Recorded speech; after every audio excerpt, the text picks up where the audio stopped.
Okay, hello everyone, and welcome to this special crossover podcast from BloodStream Media.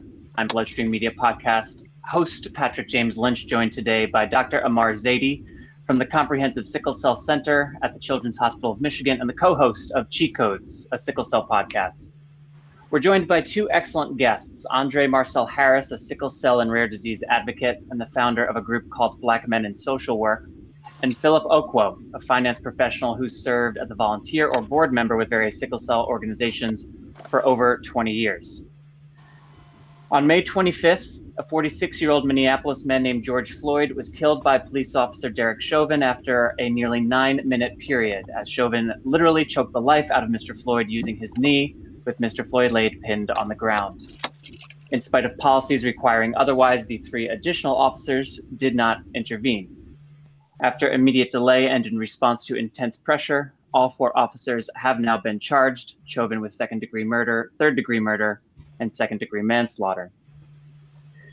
George Floyd joins a horrifically long list of names of Black men and women who have been murdered by police, a list that also includes Breonna Taylor, a Louisville woman who was shot 8 times and killed by the Louisville Metro Police Department on March 13th of this year.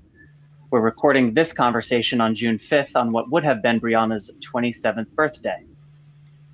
Since May 25th, peaceful protests have emerged in all 50 states and around the world.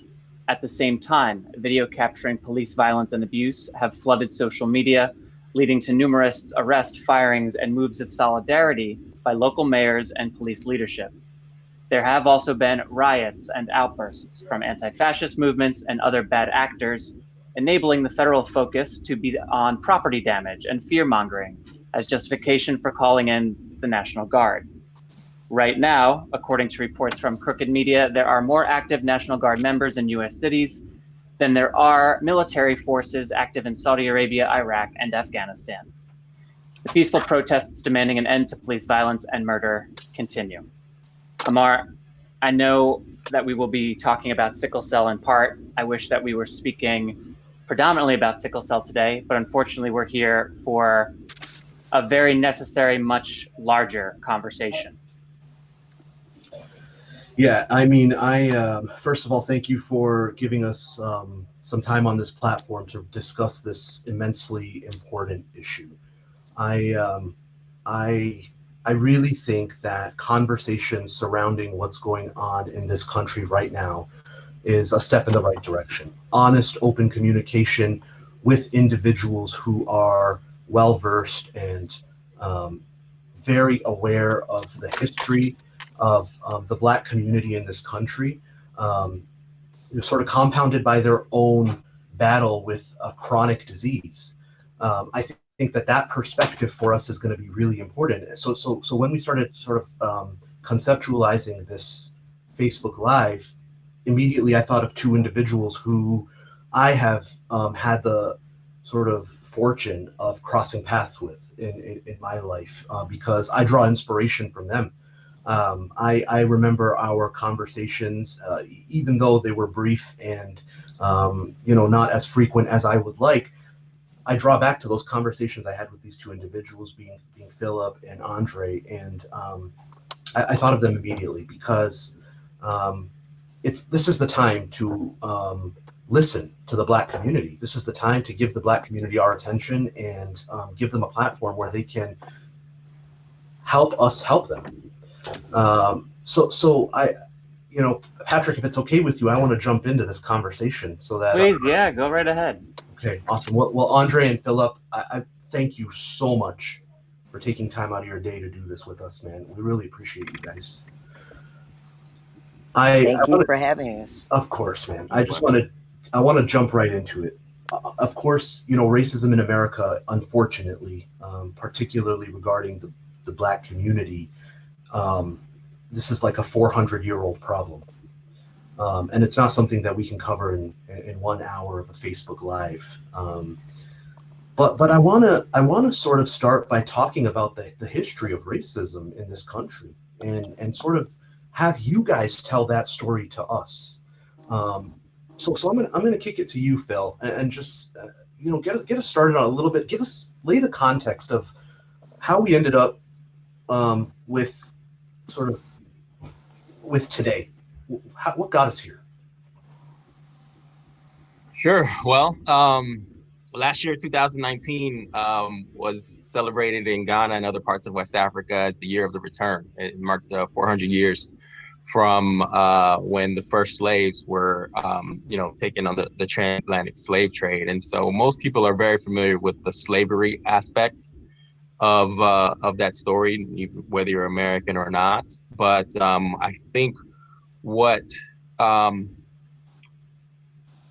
some of our fellow Americans who may not necessarily be familiar with the African American experience may not understand is some of the ways in which, some more overt, others covert, in which kind of the model of slavery has morphed and transitioned into much more systemic and I guess arguably less overtly racist methods of subjugation for the Black community. And, we saw this transition from slavery into Jim Crow, and then arguably what we see now in terms of mass incarceration has been referred to as a new Jim Crow. And the police brutality that people are protesting right now is an arm of that, but it is by no means the entire picture. It's kind of the tip of the iceberg. And so racism in America, it's so vast and it's so deep, and again, it has a lot to do with the criminal justice system, but it also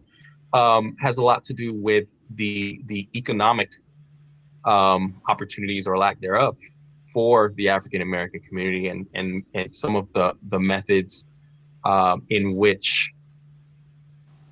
it has been enshrined in law to withhold some of those opportunities for African American communities. And that just makes them even more vulnerable to the criminal justice system at large. So I'll leave some time for André to jump in, and it is a big topic, so I won't try to filibuster at this point, but I think that's probably the best I can do on a high level right now. André, what do you got? Thanks, Phil, for that. That was a really nice summary. André. So first of all, I think Phil should have a podcast named The Filibuster, Oh, and wow. it should be spelled PHIL, filibuster. I love that. That just came to me. You should run with that because that was cool. Um, but I wanted to kind of echo with my brother and really say that there ever since the George Floyd murder, a lot of people have been asking the question, why now, or why was it him that sparked what some people would say chaos. But for others, Phil and I would say for others like us, we understand that he was just the feather on the camel's back. But it's not to devalue the fact that we have been protesting, we have been speaking out, we have been trying to make our voices heard. And inherently, whenever we try to make our voices heard, it seems as if whatever we do to communicate, the pain that we're going through, is devalued from a structural level. So that being said, even as Phil said, if you understand the history, one thing that kind of warmed my heart is that the other day, Amazon said that the top 20 books that were sold were anti-racism literature. And I think that's great because that means people are hungry for knowledge.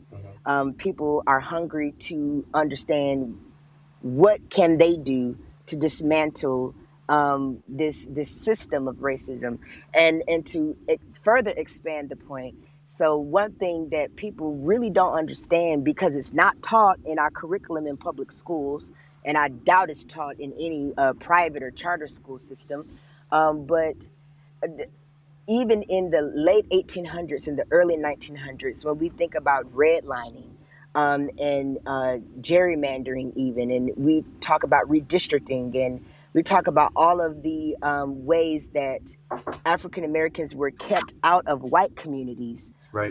for the fear that they would devalue the community. And I'm reading a book called The Color of Law Mhm. that really destroys a lot of the ideologies that white nationalists, and white supremacists uh, ground themselves in, is that the data does not prove that African Americans' presence, of course we know, our presence wouldn't, but even the data shows that our presence not only improved the property values, but it like tripled property values because of certain discriminatory practices that we were subject to. We were subject to block busting. We were subject to all of these things that the government supported. And so that is the thing that really speaks volumes to me, is that in order to dismantle this system, we have to be educated about it. Mhm. And so I think that's why the needle has not moved so far, is because a lot of people have held on to their whitewashed history that's taught in our, regular curriculums throughout this country. Mhm. And we're really not given the knowledge that really tells us why. And to kind of succinctly wrap this portion up of my comment, um, someone would ask, why is it so significant about the housing discriminatory practices? If we know that property tax funds schools, and we know that education is one of the social determinants of not only your health but your upward mobility, all of these things that will establish you as a quote unquote good citizen, or someone that can pursue the American dream. If you are in a red line community, even in 2020, there are still communities that were red line that are still overwhelmingly um, segregated from the white communities. And so if these tenants are not paying mortgage, but they're paying rent because they were denied a mortgage just because they were black, then the property value, I mean, the property taxes won't be as high. The property taxes won't be paid because they're paying rent. And then that means the school systems that they support with these rents instead of mortgages are going to be dilapidated. The education is going to be subpar. And then if you don't have a good primary and secondary education, then your higher education statistically suffers.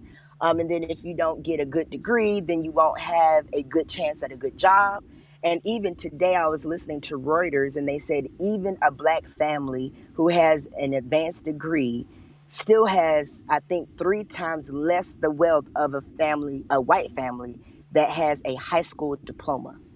Why is that? Because owning land, owning property has been able to be a vehicle for white families to pass down generational wealth. But because we were denied that right or denied that access, then we have no way to pass down generational wealth. And so, again, 400 years later, even though we're not physically bound in chains, slavery is just rewritten into another narrative. And we're, mentally slaves to a system, and we're socially held slaves to a system that we now say was never, made for us. It's not broken. It's operating like it was made to operate.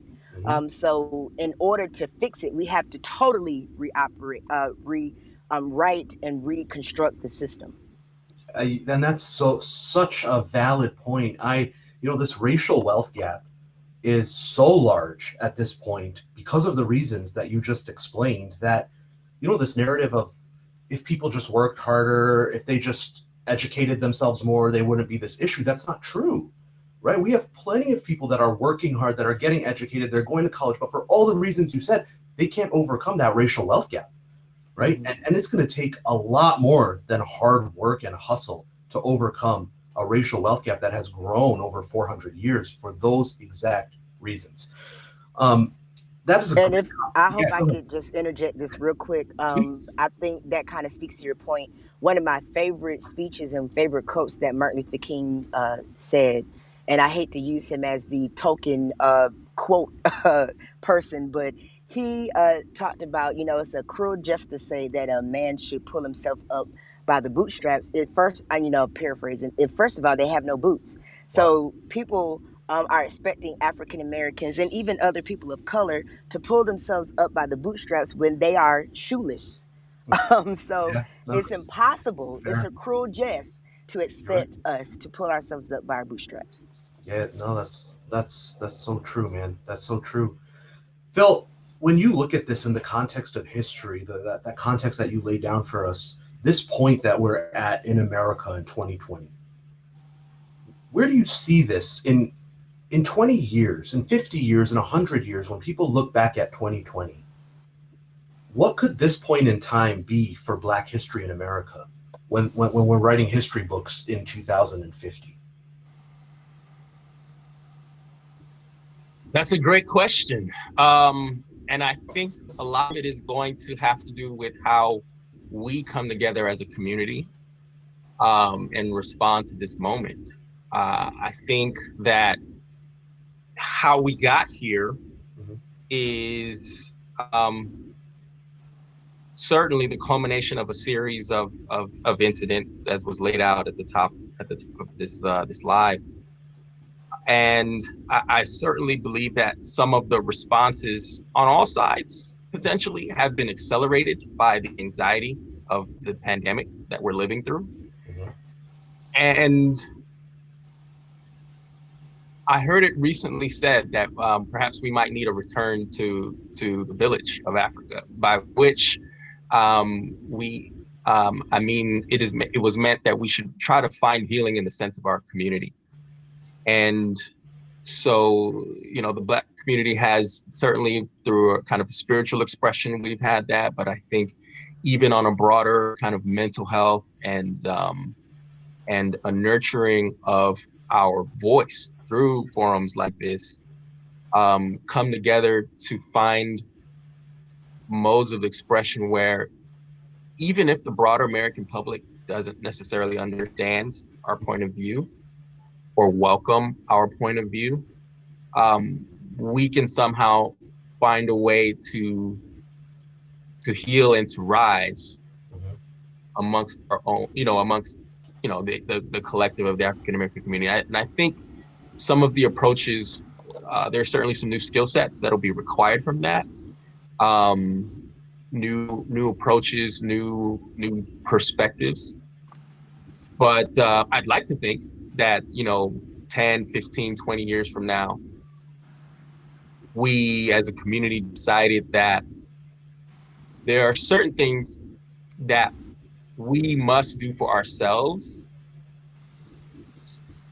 regardless of whether or not it seems the broader American population is responsive. There has been a lot of reason for encouragement. Again, forums like this, a lot of the public remarks made by a number of different heads of companies and other, even here in Atlanta, the Children's Museum sent out something today talking about how they're with the community. So that has been encouraging. But at the end of the day, I think there has been historically, as a function of this racism, this kind of repeated subtextual value judgment on the value of our voice and of our expression.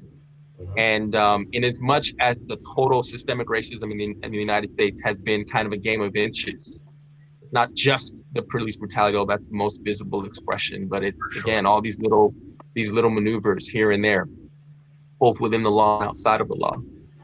But it's been even, for example, the forms of protest, very peaceful protest through the likes of Colin Kaepernick, that were rejected. That, again, there's an implicit value judgment that your voice as a Black man, whether you are wealthy or not, famous or not, it doesn't have value. And so we find ourselves at this point because as long as that value judgment keeps getting made on implicit and explicit levels, that our voice isn't valued, whether it's peaceful or not, then we come to the point where we have to ask ourselves, well, then, if it wasn't valued when it was peaceful, then why not express it in perhaps more demonstrative ways like these riots, right? And it doesn't by any means condone. We don't condone the destruction of property, but where people in a community that seems to have been left with very few options.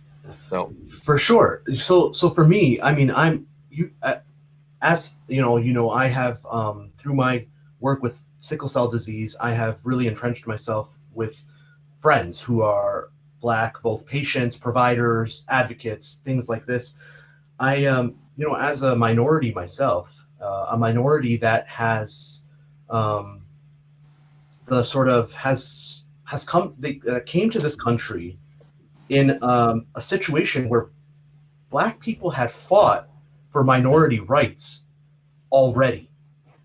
We came to a country that was more accepting of minorities because of the bloodshed and the oppression of Black people that you fought against, right? So to me, even though, I'm not part of the Black community, I feel a tremendous debt to the Black community in raising that type of minority awareness. And I think that I have a lot of feelings about this and how I can contribute and what me as a minority can do. I think though, before I get to that, because that's a huge topic, before I jump into that, one thing that I think about frequently is in 2020, social media is, you guys know, a powerful tool. We saw 45 use social media to flip the country over, right? And make it his. And there's no way to understate the power of social media. In 1991, we saw LAPD beat down an American construction worker named Rodney Glenn King, right? And America was mad then, right? And then, just like Patrick said, there's no shortage of names that we can pull, from Trayvon Martin to Breonna to, of course, now George. I feel like the anger that we had as a country for Rodney King in 1991, what happened? How did we lose our interest? How did America as a country just not care? What this happens, how many reminders do we need, right, before it's enough? Yeah. And what do you guys think is the best way to keep this in the public eye continuously? If I could jump in on that, I first would like to preface what I'm going to reply to you by saying, like you said before, I think, when Rodney King was beat, I was only 2 years old. So, of course, I don't remember that moment. I did learn about it in history, but I wasn't in the moment. But again, like you said, social media wields a powerful weapon. And, back then we didn't have social media. I think the fact that cell phone footage is catching and documenting a lot of the stuff that pre-cell phone footage did not see. I think that's what's adding fuel to the flames, to me, in a good way, because especially with George Floyd, especially with some Philando Castile, and some of the others, Sean Reed, that were killed while social media was watching on a live stream platform or on a video platform. I am overconfident to say that if those videos did not exist, the recognition would never get to the level that it is.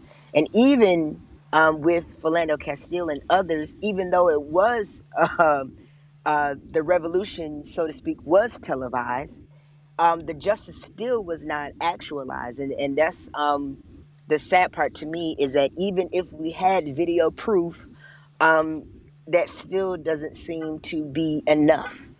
So to answer your question, I think continuing to be vocal on social media and, like you said, wielding its power, I think is key. A lot of people demonize social media, but it can help. In any times we have mediums like that, there's always going to be a pro and there's always going to be a con, and you have to learn how to take advantage of that platform to your, for your good. Yeah. And then I also wanted to say, kind of to speaking towards what we see about the vehement protests.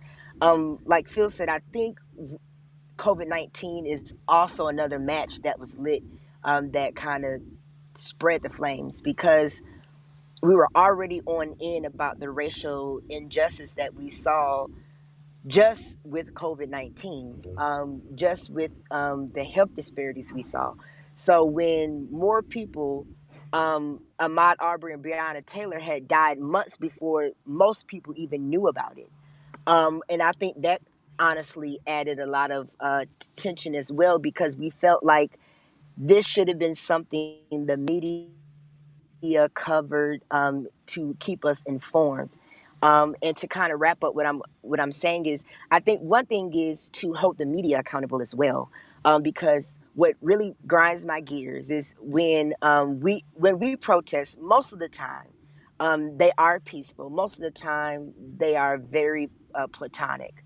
But when here in North Carolina, some of the schools here, whenever they lose a football game or a hockey game or any type of game, they will tear the city down. But the media will report that, just rowdy college kids were having a good time. But if we fight against being murdered, then we are labeled thugs and lawless. And to me, that's why I made, and I've gotten controversy. Again, I don't just, condone, like Phil said, people going out and being violent intentionally, and I don't condone people destroying innocent bystanders, property and all of that. But at the same time, I do think that there is a place for demonstratively speaking out, especially when it comes to vestiges of slavery and vestiges of Jim Crow and vestiges of the Confederacy. So when I see people defacing Confederate statues, it doesn't bother me. When I see people tumbling over buildings with, that honor Confederate soldiers that were openly white supremacists, it doesn't bother me. So those are the things I want to say, because when our communities were terrorized and people were coming into our homes and snatching people out of their beds and hanging them on a tree, no one cared. But now people care that we are protesting, that you understand that Black lives matter. No, we're not devaluing all lives. No, we're not devaluing, Hispanic or Middle Eastern lives. But at this point, we are trying to bring to the forefront that Black lives matter, because seemingly no one else other than Black people care. Yeah, man, that is that's so true.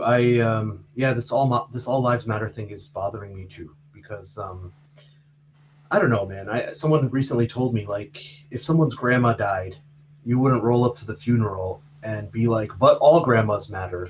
Like, you would spend that day being like, you know what, Yeah, I care about right. you, and I'm sad for this, and how can I support you? Yeah. Um, yeah, that's true. Phil, anything you want to add to what Andre just said? Yeah, I would absolutely love to expound. I think the question you asked is, did we fall asleep? What Then we happened fall between asleep. Rodney King and here is such a great one. And Andre is right that social media and the proliferation of cameras everywhere is going to help, because a lot of the stories that we've been telling since, NWA, since Marvin Gaye's, like, what's going on, like, these are the Mhm. stories that have been told, but they didn't, you can only tell so much of a story through a song, right? And so capturing that imagery does help to tell the story. But I fear for what Killer Mike alluded to over the weekend, Yeah. what might become a sense of murder porn, Mhm. right? Where we're seeing these things captured on social media, and they get proliferated, they go viral. Mhm. Um, I think that what we hopefully would need to see more of is much more attention to, again, the kind of some of the inner working, much more investigative reporting on the less sensationalizable aspects of systemic racism in America, right? And so the confrontation of a Black man with a police officer, or any Black individual with a police officer, is going to generate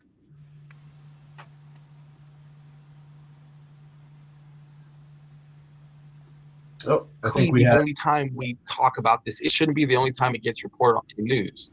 And that is the most readily sensationalizable aspect of it. But that's not all of it. It goes so much deeper than that. Again, that is just the tip of the iceberg. So when we talk about, the value judgments around what is the importance of the black voice, that's not just manifesting in like the protests of NFL players. What about when we as patients find ourselves in the emergency room and we let a doctor know that, hey, this type of narcotic doesn't work for my sickle cell? There's a value judgment that your voice doesn't matter. And so again, the doctors, we respect that they attain, but we as people who live with chronic condition from birth, we have some saying, some skin in the game as far as like what treatment methodologies are going to work best for us. And so when we show up to the ER and we have certain dialogue and get dismissed as either drug seeking or whatever, that value judgment recurs, that your life, your voice as a Black person, as a Black patient, has no value. And it won't be incorporated in your care, even though you'll be paying the bill, right? And so these are the things that, again, they poke their ugly head over and over. What's the value judgment on the fact, there's the idea that slaves back in the day were only given like the throwaway parts of the pig chitlins and stuff like that. Well, that value judgment, slavery doesn't exist. But when you go and look in predominantly Black and brown communities today, and you see that they're food deserts, and there's no investments in groceries, and there's no investments in nutritious food, that value judgment is, again, it's a recurring thing. So why doesn't that get as much attention from the news as the standoffs against police, right? And so that's the thing where, again, we don't fall asleep per se as we get lulled to thinking that if there was no confrontation this week, I guess, racism is in check this week. And so what are the invisible ways, the faceless ways in which it continues to go on in between the instances of police brutality? So, I don't have necessarily the answer at the ready, but I think those are the things that potentially get overlooked and that make us, again, they draw us into this lull where it does feel like we're asleep. It does feel like we don't, that racism isn't still moving when it is very much, it's at scale. When you live in a capitalist society like the United States, people go to sleep, people get sick, but it's systems that run 24/7. And so that's the thing we need to do a better job of peeling the layers back on, for both the media, as André alluded to, and in discussions like this. Those are amazing insights from the both of you, man. I just want to Dr. Z, yeah, I'm sorry. I just want a quick addendum. absolutely. No, you don't apologize, man. And Conversation. because Phil is the man. I really want to say with what he said, not to devalue what he said, but just add some context. Is I heard the other day listening to a podcast, and I never thought about it this way. It's not Black people's job to dismantle racism. It's the people who created it. If Yes. you created it, then you have to put as much time to dismantle it. Yes, you may not have been the person who was, there in 1776, but still, your privilege contributes to the monster or to the machine of racism. So therefore, your voice will really matter more in in its destruction than ours, because again, we are marginalized. People are not going to care as much about this. We could Black Lives Matter until we're blue in the face, but some of the things that I have seen that have been positive changes, unfortunately, came from our white counterparts who were in government, or our white counterparts who had wealth and access to power, to actually use their platform to cause destruction in this system. And I think, to go back to your question, I think because we live it, we, just like Phil talked about, sickle cell is something we were born with it. We were born Black. We didn't wake up yesterday being Black, just miraculously. So I think sometimes it's not that we fell asleep, but we become numb to it. We're used to it. It's like an extra finger or extra arm or whatever. It's a part of us. whether we want to admit it or not. And then, like I told someone else, I feel like this is just my assumption. I feel like every person of color, especially every African American, has been a victim of overt or covert racism. They just may not know it. Mhm. Because I asked the question, have you been a victim of racism? And someone said no. I'm like, you never know behind the scenes on what, from a structural and institutional level, the things that you were victim of racism. So I say that to say we experience it every day and we become numb. So really the people who really have to take a stake this time to really help us, and I'm not saying that we don't have skin in the game either, but the people who constructed this system have to be one of the main players in destructing it as well. Yeah, I I'd mean love to that's ask a quick yeah. Go follow ahead, up Ahmar. along those lines, actually, because this is something that I think about a bit. Because when I think about myself as a white man, the word privilege is only something in the last few years that I actually have come to peace with. Because I didn't, for a long time, I'd hear that word and think, I don't feel like I'm a privileged person. Like, I grew up with hemophilia. My dad wasn't around. I had to move school. I had all these hard things in my life. It Yeah, wasn't until I got to a certain point, and I think the time it resonated with me was that someone said, like, yes, that's all true. And imagine if you were black. Mhm. And that sort of at the right age helped me understand what the word meant in this context. And as we have a conversation about it's not the responsibility of the black person to deconstruct racism in America, I think, okay, well then it really sounds like it may be the responsibility of white people to do more. So let's look at that category of people. There's people like me, I got my Black Lives Matter shirt on. We're having this conversation. I'll make a donation, might go to a protest. Is that enough? And then on the other hand, there's the people who might be way more responsible, the active white supremacists walking around now. But what do we expect them to do today? I don't expect them to do very much. So if they're not doing much, and I think I'm doing enough, who's supposed to be doing what? So I would love to hear from each of you that's your a great response to point. that and how you think about that element of things. Phil, do you want to jump in and I'll follow you up? I think one of the things that I guess I'll take the two parts. Someone like yourself, who again is open and receptive to the idea or the concept of privilege and actually doing something to improve the system, versus the person who again might be an active white supremacist and trying more overtly to subvert Black people, Black and brown, whatever you name it.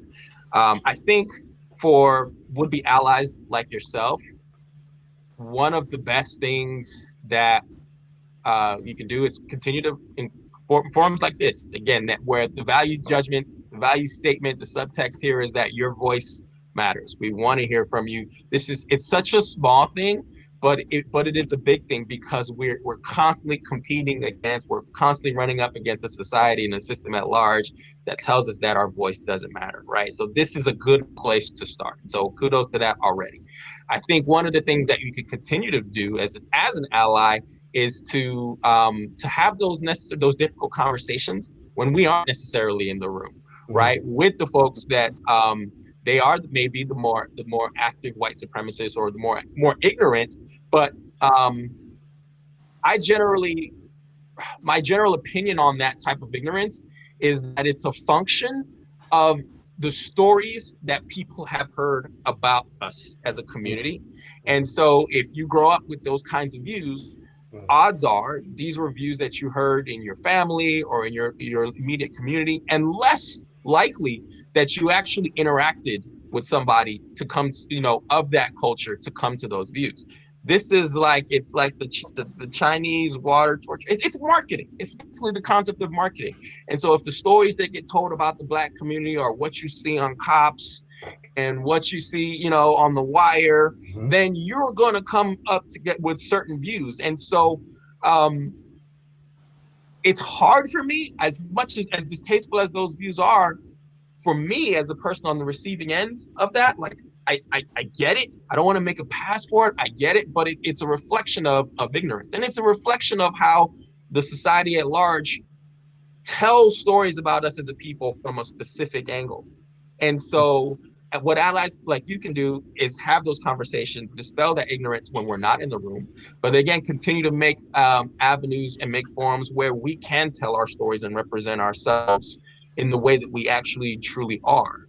And so that would be my challenge to the person who is the active racist is if they can't get it from having conversations like you, is I would challenge them to actually sit down, take a Black person to lunch, take a Black environment, and try to understand where they're coming from, because we might find, in given the brief history you outlined, that there may be much more in common than you realize.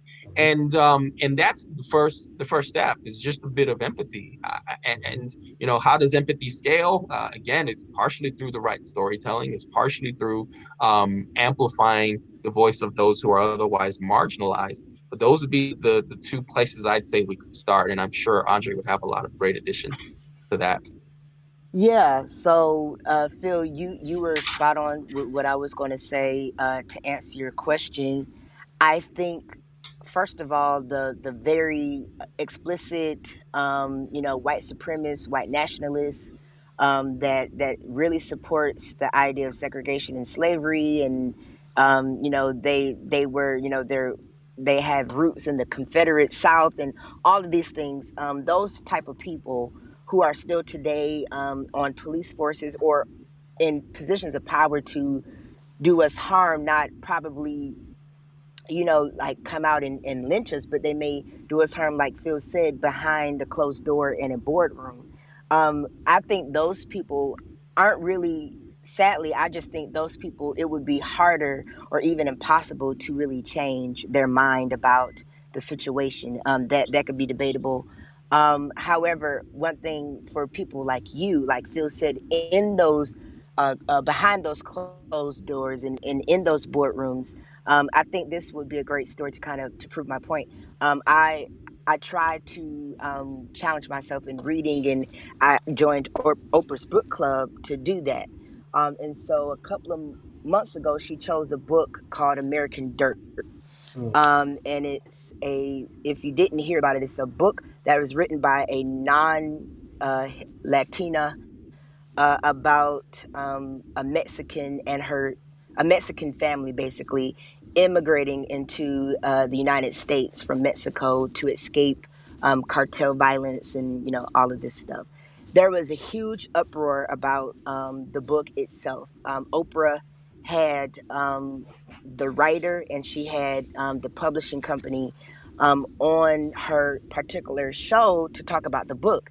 And here's one thing that I thought was extremely powerful. Even though they were Mexicans, I think it really speaks to all people of color. They willingly admitted that they had no one who was Latina or Latino, Hispanic, or anyone in that similar group on their board, in advisory committees, on their staff that had the influence to tell them this may not have been a good decision or this may not have been a good decision. And I think one of the most powerful things that people, as I said, with privilege, inherent privilege, like and I appreciate you telling and being honest that you didn't really understand that framework until someone kind of broke it down to you. It's an inherent thing. You're born, just like we're born with our black skin. Mhm. You're born with a privilege. Whether you're the poorest of white people, there's still an inherent privilege that we will never get. And so, for someone who has that privilege, and you are in those boardrooms, and you are an employee of that company, like Phil said, it is your responsibility, and that's just how I feel, to use your privilege and use your voice and use your advantage to speak up. So, for that book, for example, there was part of the cover that was controversial, about barbed wire and how a lot of Mexicans, that is very visceral for them, barbed wires. And so they were saying you could simply fix that because the average Mexican person or the average Latina or Latino would have told you that this is offensive or this could be viewed as offensive. So I hope that makes sense. Of course, what you're doing, it is helpful. But and of course, everybody like you aren't in those positions where they're in the boardrooms or they're on the board. But wherever you may see it, just like when you're line when they say, if you see something, say something. I think it's, just the right thing to do. If you see it, you say something and you try to correct that behavior if you have the power to do so. And I think that is very, it may sound simple, but I think that could help a long way. Because I've seen, and I'll wrap it up with this. I saw something go on Facebook the other day. Presumably a teenage white girl started recording a conversation with her and her parents.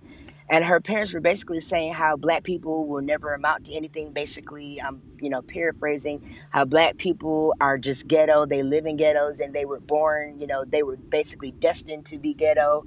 And the statistics prove that, that basically like their lives doesn't matter. And you could see this white girl who apparently by her education or her, association or whatever medium it was, her education about the plight of the black people was almost at tears because she was trying to educate her family about why their viewpoints were wrong. Was she successful? Probably not. But she used her privilege to speak up. And that to me speaks volumes. If you are just like they talk about sexual harassment, if you allow people to continue to say inappropriate jokes in your presence, then your silence equals that you condone it from a human resources perspective. So for me, it means a lot more that you are helping to destruct racism. If you think of it as a house, you may be taking down the chandelier every time you speak up. If you think of it that way, you may be taking down a banister every time you speak up. But you may not be hitting the institution with a wrecking ball, but you are destructing it bit by bit, piece by piece, brick by brick, by every time you speak up for us when we're not there or we don't have the respect or the power or the privilege to speak up. Because we do speak up, but it depends on if people would rather listen or not. You guys gave us so much insight in both of those answers, and there's so much to unpack in both of those answers, and there's some points I want to hit too. Speaking of privilege, I'm a minority. I feel like I felt like I grew up in Canada. I felt like a Canadian boy, just like everybody else in my class, white adjacent, until, and I think I talked to you guys about this when we met in Fort Lauderdale, until 9/11. And I was 16 years old when 9/11 happened. And that was the first time that I went to school, and I was like, people look at me different now. I'm now a Muslim. I'm a brown Muslim. I'm a terrorist now, right? But I think it's privilege in itself that it took for me to be a 16-year-old boy in high school to feel different for the first time in a community that I lived in, right? That's privilege too, right? In its own way. And I can't imagine that there's a 16-year-old black child anywhere in this country that hasn't felt different or has been subject to someone's bias or someone's racism at that point in their life. And that's, to me, so sad, right? That's just like, I feel like privilege in its own way. There's minority privilege too when you're not a black minority. So I don't know. I wanted to put that out there. I want to jump back to the sickle cell thing really quick that Phil talked about. Racism, it doesn't have to be a knee in your neck, right? It's this concept of, it doesn't need to be a video of someone shoving a knee into the neck of a black guy for 9 minutes until they die. My whole thing, you guys know, is how do we fight racism in the hospital? Because if you walk into an ER as a black woman, just for being black, you're 5 times more likely to die, right? We see this all the time, and people don't recognize it in the hospital as racism because you're not suffocating someone literally, right? But we are definitely not listening to patients the way we deserve to. We're not respecting patients the way we deserve to because they are black. And that, to me, is a huge problem because the hospital, the medical system runs 24/7, right? And for a community to thrive, a community has to be healthy. And taking away health from a community is just another form of suppressing that community. So this has become such a major thing for me that this is all I want to do when I wake up is fight with insurance companies, fight with administrators, pick fights and stand up for this community because we have a real problem in the healthcare industry. And it doesn't manifest any more directly than it does in sickle cell disease, where you're Black, you have pain, you have a need for opioids in the time of an opioid epidemic. You have all of the odds against you at this point, right?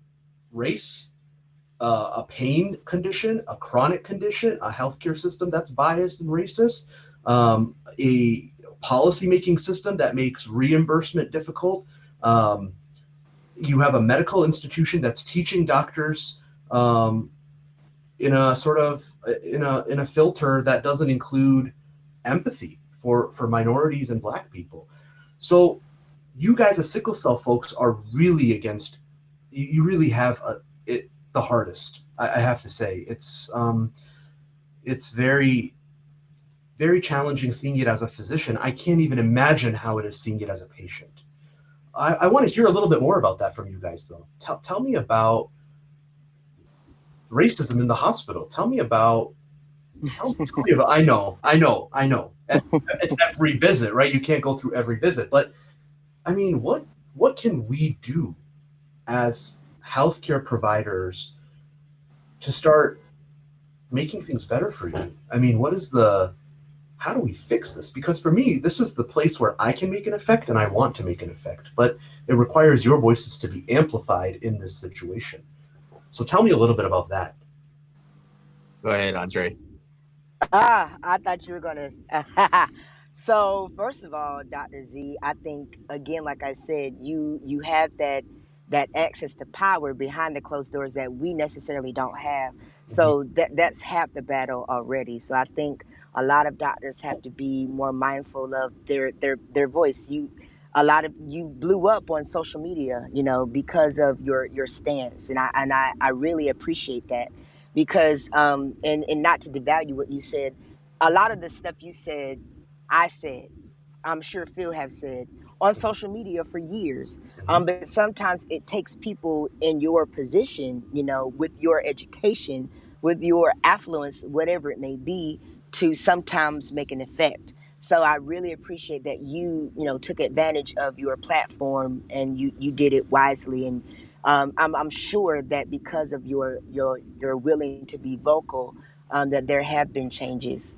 So that being said, I really think, just like going back to the American Dirt situation, I think what really jades me the most about this community, and I don't even think a lot of people are doing it on purpose, but just like you said, in order to have our voices amplified, then you need to give us time to speak.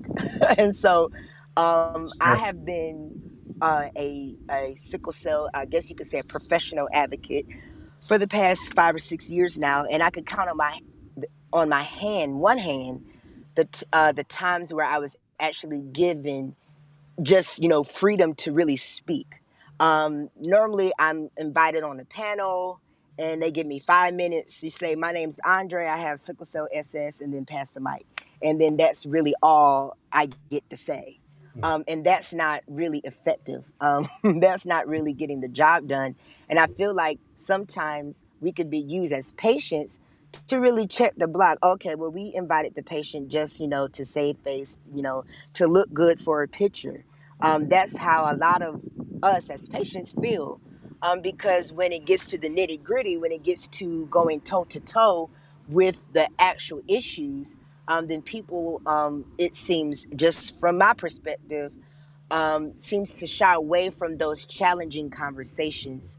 And even if we spark those challenging conversations, it's like, okay, well, we don't have that much time, so let's keep it moving. So that being said, I really appreciate this platform because it allowed us to speak freely. And this is something maybe Phil could refute, but I don't get the chance to do very often. So I think in order to amplify our voices, we should have platforms where we can speak freely about what has happened to us, and really let people know the issues.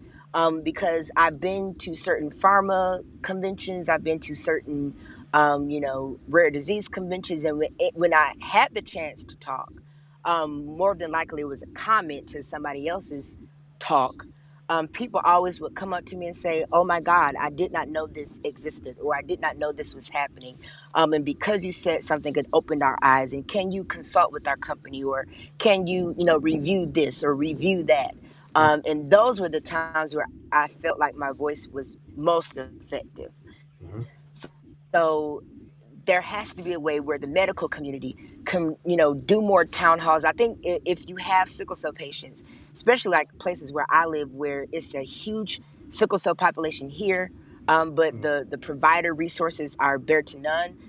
If I were to unfortunately get sick today and have to go to the hospital, they would have to medevac me to Duke because there are no hematology specialists here. So they know nothing about sickle cell. I've had doctors come in my room and say, "We've never heard of it. Tell me what to do."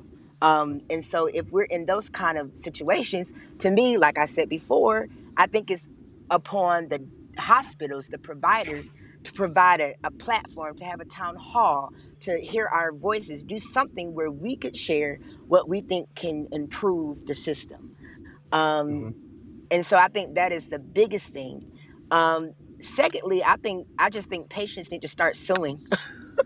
I think patients need to start really making a ruckus. I think a lot of patients um, have experienced so much racism or so much discrimination in the healthcare system. Like I said, we get numb. Mhm. We finally get the help that we need. We get, treated, and we get discharged. And then we're on to the next crisis or on to the next life event. And we really never hold those bad actors accountable. And I think if we start really holding them accountable, and threatening their licenses, and threatening, malpractice, which is probably what they were doing, then I think they may listen to us a lot more. So I hope that makes sense of what I was Yeah. saying. Yeah, no, absolutely. And just really quickly before I jump to Phil, I want to, I was talking to this. Maybe you guys saw it, the episode of my podcast where I talked to Nori Davis, who has sickle cell disease, and he said something that I thought was so appropriate. He said that this is, sickle cell disease is a back of the bus disease, and it's a back of the bus disease Wow. not only for patients but for anybody who's interested in it, right? Like even for me as a sickle cell doctor, it's hard to get the attention of my colleagues and the people who can make a difference. It's hard. It's not easy to have discussions and get people interested and excited. But voices like yours, voices like Phil's, is going to help me do that. It's going to empower me too. Phil, tell me what you're thinking. Uh, Again, reiterating, expounding on a lot of what André said. I would add that, particularly as pertains to debating where I should start with sickle cell specifically or versus African American healthcare outcomes overall. Let's start there and then drill down to sickle cell. Mm-hmm. Understanding the psychosocial determinants, right? To steal Andre's line, perhaps. But I think sometimes what happens, especially when we show up in the emergency room, Mm-hmm. is we want doctors to be doctors. We want them to be scientists. We want them to, as best they can, get to the root cause of what it is that has brought us in there. And sometimes I understand because of the dynamics of what goes on in the ER, the look can become exclusively clinical, right? And the point of taking a history is to try to develop a full picture of the patient. But if a patient is coming back to your emergency room over and over and over again, rather than simply conclude the person is seeking drugs, perhaps explore whether or not it's their stability where that person is living, or if that person might be homeless. You know what I mean? There could be any number of reasons besides the clinical manifestation itself that would bring somebody into the ER. They essentially might be kind of seeking a safe haven for something.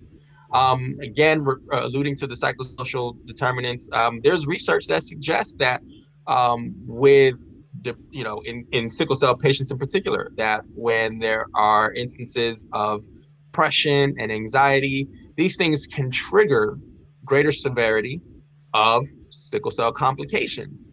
And so if there is some kind of destabilizing factor going on that's not necessarily directly having to do with my chart, you know, try to either, implement the resources with the ER to try to capture that full picture. And some hospitals, some do this better than others, where they bring in either a social work or anything like that. But part of it is in how you end up talking to that patient to begin with. And so I understand that expanded view can't all be the purview of the ER doctor. There are other patients to treat. There's a triage thing happening. But what are the partnerships within the hospital that allow for those kind of potentially underlying causes that aren't necessarily directly related to the physical health, but that could be exacerbating the physical health outcomes? So that's one thing. As pertains to sickle cell specifically, investing in hematologists. I'm sympathetic as somebody who was once upon a time, I was on the pre-med track. I'm sympathetic to the idea that if you go to med school and you might be on that whole hematology oncology track to specialize, if you're coming out of med school with $250,000 worth of debt, it behooves you to go down the path of specialization that will most likely reimburse you so that you can pay off your debt and so that you as a doctor can live a life. The fact that we don't have a number of hematologists who understand our condition, benign, it seems like the incentives are in place to drive people more towards oncology. And then it often finds that feels like when people like us, and I imagine there's overlap in hemophilia and other forms of other, more blood diseases, where there seems to be this tension of in care here versus what the cancer patients might see, right? And so there seems to be much more oncology doctors available who they have this specialization, they understand cancer, then there are doctors who are fighting the good fight on the hematology level. Like, what are the compensation? What are the incentives? Does there need to be some form of debt forgiveness for doctors who pursue that specialization that may not compensate as well as another? And so, this is something I obviously would have to defer to your expertise, because you're more on the front lines with dealing with some of these nuances. But it seems to me that we get the outcomes we get because there's a certain perverse misalignment of the incentives. And so if doctors aren't suitably aligned, incentivized to pursue hematology, we will always consistently find ourselves in ERs where the doctors don't understand what we're dealing with, and they're prescribing medicines that may not be the best for our specific circumstance, and the like. And so those are just two examples or two places, again, to start. Yeah. But I think again, more conversations that like this with other people who have other perspectives and could point us in directions that perhaps André and myself have overlooked, will be fruitful to the discussion.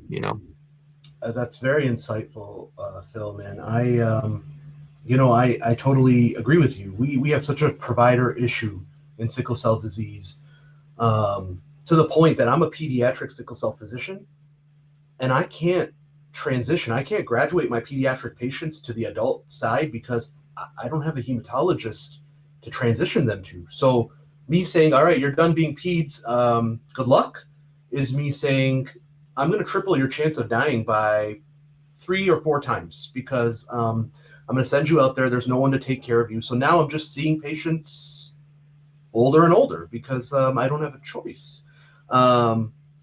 And yeah, it's a sore spot, man. The incentivization is a sore spot. But what ends up happening, though, it's a double-edged sword, because what ends up happening is the people then who go into sickle cell disease are going into sickle cell disease for the right reasons, right? There's not many of us. But you've got your, Dr. Drew Campbell's, you've got your Barry Andemariams, right? You've got your Mike Callahans, you've got your, these Mike DeBons, you've got these great physicians that are in this area for the right reasons, the Wally Smiths, and I think that makes us powerful too, right? Instead of having people in this for the wrong reasons. right? Like there are, any one of those people I named will go to war with sickle cell patients, right? And fight the system with them. And there's also some power in that too. I hope sort of selfishly that the incentivization gets better. I'm not gonna lie to you, but don't get me wrong. But I think that the family that we have, the community that we've built, it's bigger than race. It's bigger than class. It's bigger than all of these other issues. It connects us by blood, and that's a really powerful connection that we have, and that's what empowers our community. I think that these open conversations between physicians and patients, listening to you guys, and then spreading these conversations as far as they'll go to whoever will listen, is very powerful. Especially when it's people like you who are able to give that message so clearly, that are able to really put aside emotion in that moment and just give facts, really, really draw in an audience. So, I mean, my promise to this community, man, is I'm going to give you as many platforms as I can, and I'm going to amplify you to anybody who's willing to listen. I want to be cognizant of your time because I know you're working too.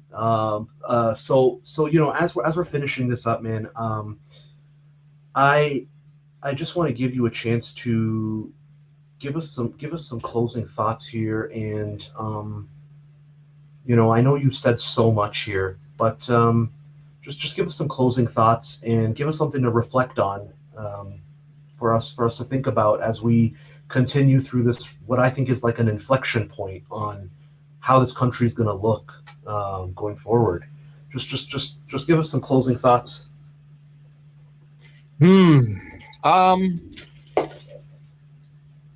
I'm optimistic that a lot of the response we're seeing in forums like this, these are green shoots that, again, they say they revalue what the historical value judgment has been about our voice, because how can anybody care about Black lives if they don't care about Black voices, right? So thank you both for this, for providing venues and forums for us to at least to express our voice and to assign it a value that it has not always been assigned. I think what we as a community also need to do is recognize the strength of our voice amongst and within ourselves, and to turn to each other for the healing we might not be able to get outside of the community. We can be pillars of strength for ourselves, just as folks like you and all the great doctors that you mentioned. You guys are pillars of strength. We draw inspiration from the fight that you guys fight. We know that you guys are given the options available to you, that those of you who have chosen this path and to join the trenches with us, particularly in sickle cell, we know that you guys do it from a place, your heart is there, right? It's easy. For most people, the lowest common denominator is to just kind of choose, again, follow the incentives, and then you end up at a certain place. But when you look around and you realize that the outcomes that we get magnified and amplified by those incentives, hopefully we can realize that by valuing our own voices, that can somehow work to dismantle the incentives as they exist, and make it such that as a community, we are leveraging, we are advocating on behalf of those who aren't always in a position, right? If I'm in the hospital, I'm not always going to be of the frame of mind, or of a low enough pain tolerance, a pain threshold to have this kind of very lucid kind of conversation with somebody who hopefully will is vested in being a partner for a good health outcome for me, as hopefully that feeling is mutual. And but I do think that by continuing to share our voice, which through podcasts like the one like your own and others that Andre's worked on, we can get and yours. Well, Andre's a co-collaborator in that, and even this BloodStream Media. I think this is where we need to get those voices out. We need to get that community. We need to get the engagement that again, many doctors whose heart has led them into these trenches, but maybe themselves do not see the options to engage and to move the conversation forward in a productive way. Hopefully this will provide more opportunities for that. So I think there is a lot of power in us that we don't always know that we have and that we can see, but that we do draw a lot of movement and momentum from folks like you guys. So just please keep it going. I know André would add so many great ones. Hopefully he jumps back on soon. But I think that's where we go. He sent a message apologizing. He had to run. He had a doctor's appointment, actually. Oh, did he? Okay. All right. Fair enough. Fair enough. Fair Yeah, enough. we So, certainly aren't going to keep him from that. Right. Exactly. So I don't want to. I think as far as closing remarks go, I wish I had something a little bit more, And this conversation, I think the last time me and you talked was almost 2 years ago. Yeah. I still draw inspiration from that day that we spent together in Fort Lauderdale talking about important issues in sickle cell disease and men's health. This conversation is going to push me for probably a decade, man. Don't underestimate the power of your voice. I want to impress on you that you are being heard. We're with you in solidarity, man, and we're going to keep pushing forward to make sure that this is not another Rodney King, that this is not America stops paying attention. There's no chance. We're going to keep amplifying your voice, and we're going to keep going. Okay, that's at least my promise to you and your community. So I want to thank you, man, for spending time with us today. Your time is so valuable, and I appreciate that. I hope we get to stay in touch, and I hope we get to do this again. Patrick, make this happen for us again, man. Yeah, this was really valuable. Personally, I'm very thankful for this, and I'm real curious to see what people's responses are. I do want to mention, for anyone out there who, like me, is sometimes coming out of emotional or challenging conversations with the desire for something specific I can go do, there are a lot of worthy places you can put your energy. I'll name one place in particular, a website called 8can'twait.org, the number 8can'twait.org. It was organized by, amongst other people, DeRay McKesson, who is an organizer and an activist who has a great podcast called Pod Save the People, which I would highly recommend. There are 8 practices that, if implemented, reduce police violence 72%. This has been statistically proven. And so 8 Can't Wait is about how there isn't time to wait to implement these 8 practices at police departments all across the country to help reduce violence dramatically. So if you're looking for something that you can do, especially if you, like me, are not a Black person or are a white person feeling like there's more I can be doing, what can I be doing? Go to 8can'twait.org, learn about the practices in your local police department, and know specifically what you need to be asking for them to implement. With that, I'll echo Ahmar's saying thank you to Phil. Thank you for this conversation. It will be released as well on Monday or next week, I should say, via both Cheat Codes and the BloodStream podcast. And keep up the great work. Thank you both. Have a great, safe, and productive weekend. Take care. Keep living well with sickle cell, my man. Will do. Take care.